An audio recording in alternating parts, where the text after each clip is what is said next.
Hey YouTube, I bought this cool box the other day, mostly because it has a giant ass card in it. So we're gonna cut to the chase and open it. I guess like we'll save the packs for last, because we don't know what's gonna come in the packs, but we know what else comes with it. This thing was 20 bucks, so it wasn't that bad. I kinda got it mainly because, dude, look at this giant Yu-Gi-Oh card. It is so big, and I don't know what I'm gonna do with it. But I've never had a giant. Look at the bag. It is definitely a 100% true oversized Yu-Gi-Oh card, which obviously is the main card that's in this deck, which I guess we'll, open that now and like see what's inside. I'm just gonna rip it open. I'm not gonna keep it. Well, actually, I probably will keep the box, but I'm still gonna rip it open. What does the game mat look like? The game mats always look really, really cool, but it's paper, so no one will really ever use them because they like these mats like what I have. But it's usually the cover card. So yeah, that one's pretty cool. It's got the dragons and all of its little helper things on it, and then the deck, which comes in plastic wrap. So naturally, the cover card comes as the holographic Poseidra the Atlantean Dragon.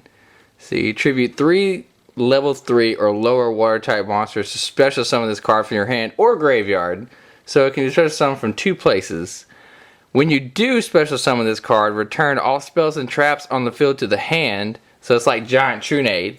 And if you do this, if 3 or more cards are returned to the hand by this effect, all monsters that the opponent controls loses 300 attack for each. That's kind of cool. Attack and defense really isn't utilized a whole lot in Yu-Gi-Oh anymore, but the fact of returning cards to the hand is kind of cool. And then a holographic Atlantean Dragoons. This one's actually at 1. Call the Atlanteans. This is like the monster reborn for the deck. Target 3 level 3 or lower sea serpent type monsters in your graveyard, and then special summon all 3 of them. But you can't special summon any other monsters during the turn you use it. So like, I think if you already special summon, you can't use it. So there's 3 holos. This is the ultra rare because it's got the gold text, and then whenever these are just holographic in the card text, then theirs are called super rares.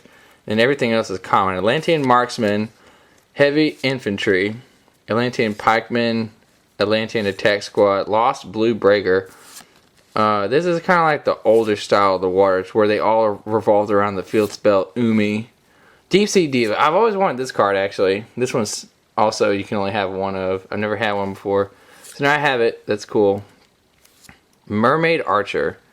Cordaris. Warrior of the Atlantis. Steven has that card. Abyss Soldier. Screech. This one's kind of neat. You can send stuff from your deck to the graveyard, which these days in Yu-Gi-Oh you want to send stuff. Snowman either. Oh, this is a really cool card. It's kind of like Maneater Bug, except you get to choose something, which with Maneater Bug you can choose it too, but this one has 1900 defense, so unlike Maneater Bug, this one would actually survive. Nightmare Penguin actually returns stuff, and then, Penguin Soldier. This card is still actually quite annoying. Deep Diver. At the end of the battle phase, this card was destroyed by battle sent to the graveyard. Choose a monster from your deck and place it on top of your deck. So I guess that's kind of cool. You can, at least you get to know what you would draw. This one can't be destroyed by a battle with a level 4 or higher monster. Mother Grizzly summons from the deck. Friller Rabka. That's the last one. This is a fish type. So Call the Atlanteans won't affect it, unfortunately. It has to do with like Exceed summoning. Then this is a Legendary Ocean, which is Umi. Terraforming, Water Hazard. Let's see, you can special summon a level 4 or lower water monster from your hand, but you must not control any monsters to activate this effect. So it's just basically allowing you to get an early start on your summons. Aqua Jet. This one's cool because it will permanently boost the attack of a fish, sea serpent, or aqua type monster by 1000. So I don't know, you could use it on this card and its attack would become 3800 instead of 2800, And so that would be pretty cool. Surface is cool. That one's like a Monster Reborn. Moray of Greed. It's kind of like Pot of Greed except for water type. So you get to draw some cards. Salvage. This is an old card too. Return stuff from the graveyard to the hand. And then Dark Hole. I always love Dark Hole because it destroys everything on the field. Big Wave, Small Wave. That destroys stuff on your field, and then you get to summon as many of the stuff that you destroy. So that's cool. Aegis, the Ocean Dragon Lord. Until the end phase, face up level 3 or lower monsters, water monsters, can be destroyed by battle or by card effects. So that's pretty good. It can safeguard you for like a whole turn. This effect is way too long. I ain't going to read it. Tornado Wall. When you have a legendary ocean and this card, you don't take battle damage. Torrential Tribute. That's another really good card. Spiritual Water Art. AOI. I don't know how to say that. Tribute a water monster. Look at the opponent's hand and send a card to the graveyard. So that's kind of cool. You get to see all the cards in their hand and then send them back. Gravity Bind's good. Poseidon Wave is good because it makes your opponent lose some life points and then all their monsters go to defense mode, I think. And then that's it. So, I guess, I don't know, the deck's kind of good. Like, it's got some good monsters in it and it's got some pretty decent spell and trap card support. I definitely like the couple of reprints like the Torrential Tribute and the Dark Hole. So I guess now we'll see what because they gave us 4 card packs too. So, and they're all based, like these are all card packs that had some type of water support in them. So I guess we had the opportunity to get something that's good. Let's see, so there was Abyss Rising. These are all stuck together. That sucks. Let's see, Abyss Rising, Galactic Overload, or Overlord, I think. I don't like this one. This one wasn't that great, but Storm of Ragnarok. And then the green pack. The green packs usually have like all the money cards in them. So I guess we could save that one for last. We'll start with Abyss Rising because that had a lot of water support.